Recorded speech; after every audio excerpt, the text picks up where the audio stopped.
So Leute, bevor wir gleich anfangen, kleiner Einschub. Ich habe ganz viele Probleme mit dem Mikrofon gehabt die letzten Tage. Das ist kaputt gegangen, musste es tauschen. Die ersten Sekunden waren immer ein bisschen mit Ton, als ich darauf geguckt habe, check, und dann hat es sich wieder verloren. Von daher passen nicht alle Clips in diesem Vlog richtig gut zusammen. Ich habe zwischendurch noch viel erklärt. Wir waren noch hier, wir waren noch da. Ich habe bestimmt 1,5 Stunden Vlogmaterial jetzt wegschmeißen müssen, weil die alle ohne Ton sind. Genau, wir haben jetzt einfach das aneinander geschnitten, was wir haben, und dann müssen wir gucken, ob es einigermaßen passabel geworden ist. Dankeschön, bis später.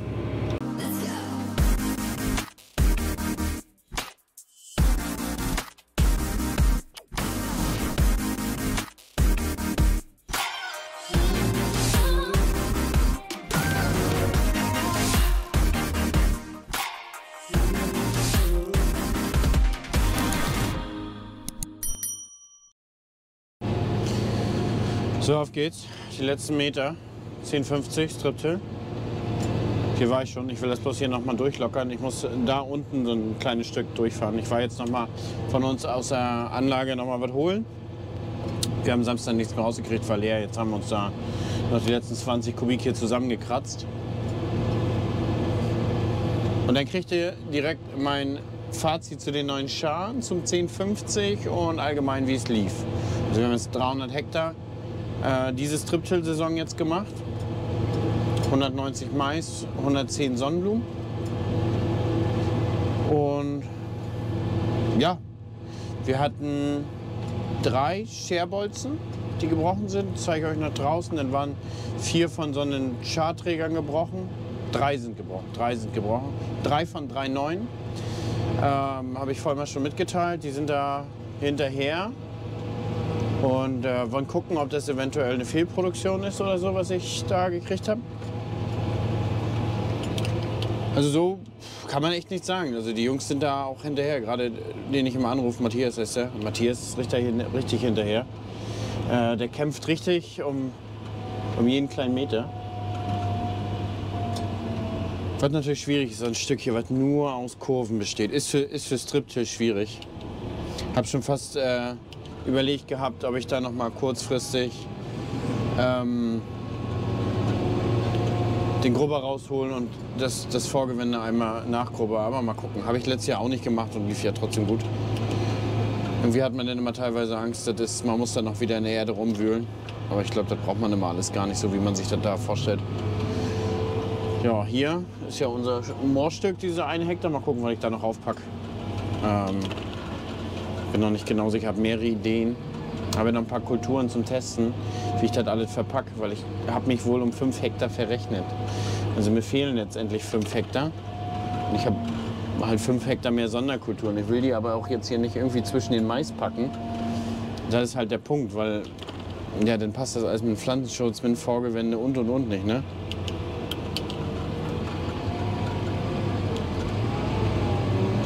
Ah, da kräftig zu ziehen. So im Allgemeinen 1050, so eine schöne Maschine, also Bedienkomfort hat Fendt. Definitiv kann man nichts Schlechtes drüber sagen, Bedienkomfort, Fahrkomfort ist da. Letztendlich, wenn es nur um Ziehen geht, kommt nichts an den 8R ran, am E23 Getriebe, also der hat schon besser gezogen, definitiv. Im Gesamtkonzept muss man sagen, ist der Trecker aber hier nicht schlechter, da wir sowieso nur 9,5, 10 km/h gefahren sind. Macht das jetzt keinen Unterschied. Wir wollen ja nicht auf maximale Geschwindigkeit fahren, sondern letztendlich hat es da keinen Unterschied gemacht. Im Dieselverbrauch würde ich jetzt auch sagen, gibt es keinen großen Wesentlichen, den ich da feststellen kann. Aber ist auch schwierig. Ich habe jetzt wieder andere Schare gefahren, habe das wieder anders ausprobiert, habe dann mal die Einstellung probiert und. Ist denn wirklich auch schwierig, dann irgendwie zu sagen, einer hat mehr oder weniger genommen. Also ich denke, das ist totaler Blödsinn. Aber Bedienkomfort, definitiv Fendt. Zugleistung 8R.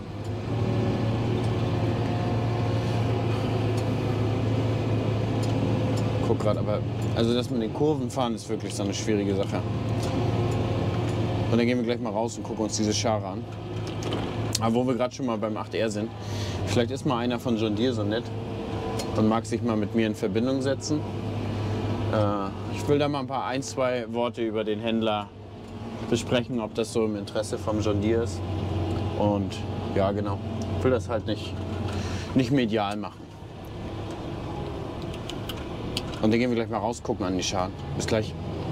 So, hier ist jetzt so ein Stück, hier vorne lag letztes Jahr der Misthaufen, hier ist der Holmer mal gedreht. Deswegen sieht es hier so ein bisschen brüchig aus, ein bisschen schollig. Aber das drückt die Maisliege eigentlich alles klein. Gucken wir uns das hier mal einfach mal an. Diese Schare, wie die so abnutzen. Die haben jetzt 170 Hektar, glaube ich, gemacht. Und ihr seht, wir haben hier erstmal in die Gülle gegriffen. Wir haben hier ungefähr noch diese Kante zum Arbeiten. Also man kann schon deutlich mehr und länger mit denen arbeiten. Seht ihr hier, die Aufschweißung ist weg. Der läuft sich so ein bisschen spitz ab, was vielleicht auch gar nicht schlecht ist. Dann bleibt der halt so scharf. Was mir halt aufgefallen ist, durch diese Schare hat man mehr Zug in den Boden. Das heißt, die Schare laufen glatter und tiefer ein und dadurch drücken die Räder auch ein bisschen mehr an. Was aber ein Nachteil von den Scharen ist, ich bin ja dann zwangsläufig wieder auf 30 cm Tiefe gegangen, hat gut funktioniert, wollte ja 25 gehen. Jetzt bin ich auf die letzten Meter auf 25 runtergegangen, weil wir einfach zu viel Steine haben. Das war nicht auszuhalten auf den ein Stück. Jetzt ist mir aufgefallen, dann hat man ja ungefähr, wir haben ja so ein Stück länger ungefähr gehabt hier das Schar, ne, als das alte. Mir ist halt aufgefallen, wenn man flacher kommt, ne, dann rutscht automatisch hier der hintere Teil des Schars zu hoch. Der wird dann zu hoch raus und dann fängt man an, so ein bisschen mit der Erde zu arbeiten. Also das ist dann zu hoch raus, die Erde kommt hier gegen, weil sie hier oben gegen und drückt sich so ein bisschen weg und man hat bei leichtem Boden kleine Dämme. Also die Schare funktionieren gut, wenn wir auf 30 cm gehen, aber wenn es flacher wird, ist der hintere Teil vom Schar einfach zu weit draußen. Das hat mit den anderen besser funktioniert. Man muss aber sagen, die anderen sind hinter den Rädern super schnell abgelaufen, die Schare. Da, wo die Räder liefen, das ging so fix, 60, 70 Hektar. Wenn ich mir was wünschen würde, diese Aufschweißung bei den alten Scharen, muss man sagen, die sind ein bisschen schmaler geworden, aber hier diese Platten und diese Aufschweißung bei den anderen Scharen, das ist eher was für das Flache. Ich will nicht immer auf 30 cm darunter racken. 25 reicht vollkommen aus. Aber bei 25 guckt der restliche Scharträger hier zu weit hoch. Weil wir so 3-4 cm sonst eigentlich tiefer müssten, dann läuft das ein bisschen mehr unter der Erde und gleitet ein bisschen mehr unterlang. Wenn der Boden zu locker ist, fängt er an, der Erde zu brechen und zu schieben. So, dann haben wir 3 von den Bolzen sind gebrochen hier. Hier, 3 von denen sind gebrochen. Das heißt, ja, was heißt das? Wir haben ja hier die hydraulische Sicherung. Hier ist ein Zylinder. Wir müssen mit Handy weiter filmen und haben hoffentlich den Ton von dem Dings, die GoPro-Akkus alle. Wir haben hier den Zylinder, der ausweichen kann. Das heißt, diese kompletten Räder, ungefähr so 2 Meter Höhe vom Boden aus, können die ausweichen. Jetzt haben wir ja das Problem, wenn da die Liftachse ist und wir sind so am Vorgewende und ich mache die Liftachse schon runter und hebe dann das Gerät an. Und wenn in dem Moment ein Stein kommt, dann schlägt das Rad da oben gegen die Liftachse, das Schar kann nicht richtig ausweichen und dann brechen diese Bolzen. Das hatten wir jetzt 3 Mal auf 300 Hektar, ist verkraftbar. Das Blöde ist, wir hatten die 3 Mal an 2 Tagen und 2 Mal 2 Stunden hintereinander. Das war halt anstrengend, aber das wussten wir eigentlich, dass es schwierig wird, weil es ja unser steinreichstes Stück ist. Das war jetzt das, was uns gebrochen ist. Und dann haben wir diese Teile verloren. Hier, die ihr hier seht, die sind hier raufgeklemmt und da ist das Schar dran festgeschraubt. Und davon hatten wir, da wo die Räder laufen, haben wir 2 neue gebaut. Die sind nach einem Tag gebrochen, dann haben wir wieder 2 neue reingebaut. Und davon, glaube ich, war einer gebrochen oder auch nochmal 2. Ich weiß nicht genau. Deswegen, das sind die, von denen wir gesprochen haben. Das hatten wir vorher nie und deswegen fehlen uns jetzt auch ein bisschen Schare. Wir mussten da hinten mit 2 angefahrenen zu Ende fahren. Weil wir hatten nicht so viel Ersatzschare, die sind natürlich danach weg. Man findet ja dann nichts mehr, ne? Ansonsten hat alles super gehalten. Also kann nichts Schlechtes zum Vollmer so sagen. Macht einen guten Job und jetzt, wo das auch so ein bisschen durchrepariert ist oder beziehungsweise durchkonstruiert ist, funktioniert das Ganze auch ziemlich gut, muss man sagen. So, was haben wir noch hier gehabt? Wir haben uns ein Zogo drum gemacht auf die letzten Meter, Leute. Und zwar ist uns am vorletzten Tag hier die Dinger gebrochen. Hier ist so ein Schieber drin, der macht hier mal auf und zu, ne, wenn wir saugen. Und gleichzeitig öffnet ja hier so ein kleiner Lufthahn oder schließt so ein kleiner Lufthahn. Hier, da und da sind die gebrochen. Und jetzt hat das Ganze schon ziemlich doll gearbeitet beim Auf- und Zumachen. Wir hatten Angst, dass es hier reißt. Und deswegen haben wir das sozusagen hier mit dem Zogo drum gelegt. damit das so ein bisschen Stabilität hatte. Das musste die letzten 1000 Kubik halten, haben wir uns gesagt, und hat auch funktioniert. Also zum Ende hin fährt man dann doch immer ja, ein bisschen angeschlagen. Hat aber alles wunderbar geklappt. Das Fass hat jetzt im Frühjahr 15.000 Kubik gefahren insgesamt mit Getreide. Wie gesagt, hier waren das jetzt 11.000 Kubik. Und ja, wie gesagt, einen Satz Schare haben wir vor Ostern gewechselt, einen jetzt nochmal danach. Da haben wir uns hier nochmal durch den Stein nochmal die eine Scheibe daneben verbogen. Da. Aber alles in allem eine super Sache. Was man natürlich sagen muss, eine Scharspitze soll inzwischen 110 € kosten. Das ist natürlich ganz schön fett, ne? Also eine Scharspitze 110 € ist ja der absolute Wahnsinn. Gut. Man muss auch sagen, ich habe ja anfangs immer mit einer Shape-Datei hier für meine teilflächenspezifische Düngung gearbeitet. Und danach habe ich im Prinzip alles mit einer ISO XML-Datei gearbeitet. Und das ist so geil, weil du fährst auf den Schlag rauf, er sagt direkt, hey, ich habe dazu den passenden Auftrag gefunden, möchtest du den öffnen? Ja, und sofort ist die Applikationskarte drin und du wählst nur noch aus, in welcher Spur du fahren möchtest und alles läuft hervorragend. Wir können uns mal angucken, so sieht die Karte aus, die wir hätten ausbringen sollen. Und so sieht die Karte aus, die wir haben ausgebracht. Also die liegt schon sehr, sehr dicht beieinander, wie ihr seht, ne? Bin super begeistert. Also Applikationskarten, teilflächenspezifische Düngung hat wirklich super gepasst. Das hat echt Bombe hier drin harmonisiert, genau. Harmoniert.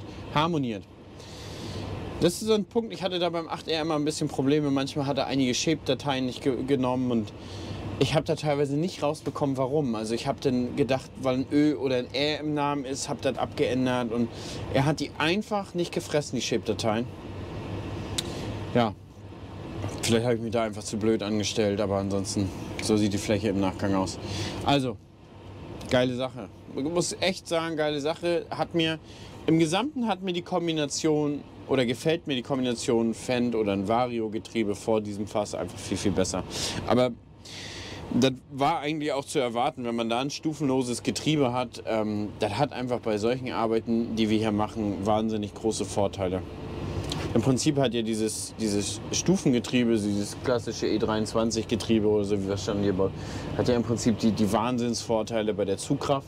Da sind sie ungeschlagen. Es ist brachial, die Kraft, die der 8R hat. Das ist wirklich kein Vergleich zum 1050, da geht noch mal einiges mehr. Aber dieses stufenlose Fahren, dieses in die Ecken stoßen, runter machen, ganz langsam anrollen, funktioniert hier einfach viel, viel besser, weil du musst nicht den Trecker bei Laune halten, Kupplung lösen, dabei Gas machen, damit er halt bei Laune bleibt und nicht absäuft. Also ich habe letztes Jahr, glaube ich, 6, 7 Mal beim Strip-Till ist mir der Motor ausgegangen, weil es halt mit einmal so schwer ist. Und dann schaltet er vielleicht nicht so schnell runter und bam, ausgegangen. Das hat man natürlich bei dem Kollegen hier nicht. Also vor so einem Fass kann ich den Trecker wirklich fühlen und verstehe das auch, aber bei Zugkraft nach wie vor würde ich doch zum anderen Schlepper, glaube ich, tendieren. Aber naja, das ist meine Meinung, jeder hat da eine andere. Und ich fahre den jetzt abbauen und mache den noch sauber, waschen, ausfegen und dann geht er wieder weg. Schöne Sache, dass es so geklappt hat. Mal sehen, was ich im nächsten Jahr fahre. Also liebe Hersteller, wenn ihr da Bock habt, ihr könnt mir auch schreiben. Ich kann auch nächstes Jahr einen anderen Trecker mieten. Ich bin da bei den Marken eigentlich ziemlich neutral, muss man sagen. Also mir ist das egal, welche Farbe dann nächstes Jahr fährt. Er muss halt nur das gute Strip-Till schaffen. Genau. Ansonsten den Rest des Jahres werden wir, denke ich mal, mit 3 Maschinen weiterfahren. Vielleicht allenfalls, Schröder hat ja gesagt, ich kann jederzeit vielleicht eine Maschine haben, wenn ich eine Woche vorher Bescheid sage. Also von daher habe ich alle Möglichkeiten. Nach wie vor gehe ich aber davon aus, dass wir zu dritt bleiben im Betrieb. Also ich sehe die Chancen schlecht, dass Basti wieder zurückkommt. Der hatte schon durchmerken lassen, dass er vielleicht nach der Krankheit auf dem heimischen Betrieb bleibt. Da ist wohl auch viel zu tun und da ist wohl auch jede Hand wichtig, die da hilft. Und ja, von daher vielleicht packe ich es weiter an und versuche den Betrieb auf 3 Leute umzustellen. Das heißt, ich lasse den Silo bauen, lasse vielleicht Schwaden und habe dann einfach weniger Sorgen. Ich habe nach dem Video genügend Anfragen zum Silo-Bauen bekommen, ob die das machen können und. Bin da eigentlich auch ganz entspannt, dass das funktioniert. Einige haben ja doch teilweise auch ein bisschen Angst vor der Reichweite. Das heißt, die trauen sich auch gar nicht irgendwie da zu spät zu kommen oder so. Oder dass das nachher nicht klappt. Sondern ich bin da eigentlich guter Dinge und ich habe schon mit einigen anderen Filmen hier zusammengearbeitet. Also Unternehmen von Küki hat auch schon Bereitschaft gezeigt, Silo zu bauen. Und von daher ist es vielleicht für mich auch ein bisschen entspannter. Ich will mich vielleicht wieder mehr konzentrieren auf Foto XL, wie ich es eigentlich schon mal gemacht habe. Und will ich eigentlich auch wieder machen. Und dann würde ich sagen, sehen wir uns ansonsten in der nächsten Folge wieder. Hat Spaß gemacht. Und ja, irgendwas wollte ich euch noch erzählen. Mais legen. Morgen werde ich jetzt erst den Hanf und den Lein drillen. Das ist so etwas, was noch im April rein sollte. Und ansonsten, wir hatten heute Nacht Frost, 0, minus 0 hat es. 0 und heute Nacht sollen wieder -1 kommen und dann wieder 0. Klar, wir haben jetzt 16 Grad und das über 14. Aber immer wieder diese kalten Nächte sind natürlich hart. Und wenn das dann natürlich so weitergeht, die nächsten 2 Wochen, wenn der Mais auch rauskommt, kann das schon knifflig sein. Deswegen machen wir jetzt morgen das erstmal. Dann fangen wir Donnerstag beim Nachbarbetrieb an mit Mais legen. Und danach machen wir wahrscheinlich bei uns mit den Sonnenblumen weiter. So gehe ich erstmal davon aus. Ansonsten seht ihr das natürlich im nächsten Video. Bin da auch manchmal mal relativ spontan und überlege mir das doch anders. Pflanzenschutz kommen wir gut voran. Meistens ist tagsüber Wind. Bei Sonne können wir auch meistens nicht fahren. Ist auch nicht so gut für die Mittel. Und deswegen fahren wir dann häufig nachts oder ganz früh morgens. Genau, also sehen wir uns da im nächsten Video wieder. Lasst doch gerne mal ein Abo da, Leute. Ich weiß auch, dass ganz viele gucken und abonnieren nicht. Ich habe im Monat 400.000 verschiedene Zuschauer. Also jetzt aktuell waren es 400.000. Wir waren auch mal im letzten Juli, was 1 Million verschiedene Zuschauer pro Monat. Und ich würde mich freuen, wenn ihr ein Abo da lasst. Ich habe mir als Ziel genommen oder hatte den Wunsch, dass wir dieses Jahr vielleicht noch die 100.000 schaffen. Ich würde mich echt freuen, diesen silbernen Play-Button im Büro zu haben hinter mir. Ich glaube, da muss man immer schmunzeln, wenn man dann drauf guckt. So verrückt, so verrückt. Hat keiner mit gerechnet. Vielen, vielen Dank. Bis zum nächsten Mal, Leute. Ciao.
He's a vagabond, he won't love you better. I can watch you sinking down on the battleship. So come to